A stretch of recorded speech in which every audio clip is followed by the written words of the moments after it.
शांति। 16 अक्टूबर 2021 की साकार मुरली से होमवर्क। आज बाबा को साजन के संबंध से याद करेंगे। रूहानी साजन सर्व शक्तियों से मुझ आत्मा का श्रृंगार कर मुझे अपने घर ले जाने के लिए आया है। इसलिए आज सारा दिन साजन के संग से साजन की महिमा को, अपनी महिमा, साजन की विशेषताओं को अपनी विशेषता बनाते जाएंगे। जैसे आज की मुरली में साजन की महिमा आई है कि वो सत्य है, चित्त है, आनंद का सागर है, ज्ञान का सागर है। तो अपनी चेकिंग करनी है। मैं आत्मा भी सत्य हूँ, चैतन्य हूँ, आनंद स्वरूप हूँ, ज्ञान स्वरूप हूँ। तो उसके संग के रंग से अपना भी ये स्वरूप बनाते जाएंगे। आज की मुरली से हम धारणा के लिए पॉइंट लेंगे। बाबा ने कहा, जब तुम्हारी कर्मातीत अवस्था आ जाएगी, तुम इस दुनिया से ट्रांसफ़र हो अमर लोक में चले जाएंगे।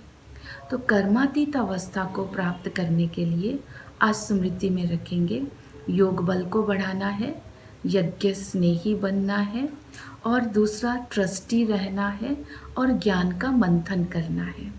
योग बल को बढ़ाना अर्थात निरंतर पाप की याद में रहना, जिससे आत्मा पवित्र बनेगी और कर्म श्रेष्ठ होते जाएंगे। जितना हम याद में रहेंगे, सतो प्रधान आत्मा होती जाएगी और कर्मातीत अवस्था नज़दीक आती जाएगी। तो इसलिए विशेष याद में रहने का आज हम प्रैक्टिस करेंगे। दूसरा, आज बाबा ने कहा कि यज्ञ स्नेही बनना है, अर्थात जो बाबा की श्रीमत है उस श्रीमत को पालन कर श्रेष्ठ माला का दाना बनना है।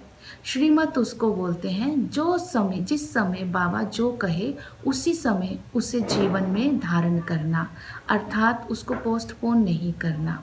तो आज हम चेक करेंगे हम कितने आज्ञाकारी हैं, कितने वफादार हैं। तो वही बच्चे यज्ञ स्नेही भी कहलाते हैं, जो श्रीमत पर एक्यूरेट चलते हैं।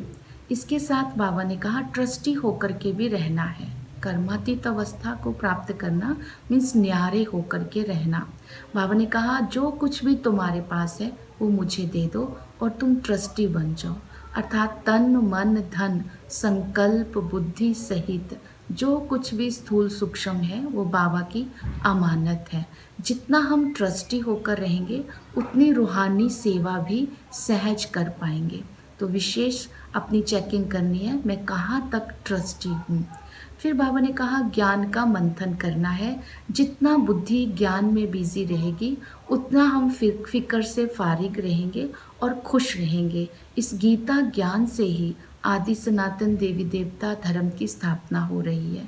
तो ज्ञान से बुद्धि भरपूर रहे, इसका अर्थ ये है कि जब हमें कर्मों का ज्ञान, पाप पुण्य का ज्ञान, सृष्टि चक्र का ज्ञान होगा तब हम मूंझेंगे नहीं और हर कर्म स्मृति स्वरूप होकर नॉलेजफुल होकर करेंगे तो हर कर्म श्रेष्ठ होगा।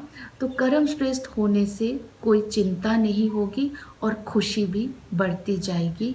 हम दूसरों को भी ज्ञान सुनाकर अपनी कमाई कर सकते हैं। तो इसीलिए बाबा ने कहा नॉलेज सोर्स ऑफ इनकम है, अर्थात ये हमारा सेवा भी है और ये हमारी कमाई भी है। तो ये चार बातें आज हम कर्मातीत अवस्था को प्राप्त करने के लिए अटेंशन में देंगे। योग बल, ट्रस्टी, ज्ञान मंथन, यज्ञ स्नेही। ओम शांति।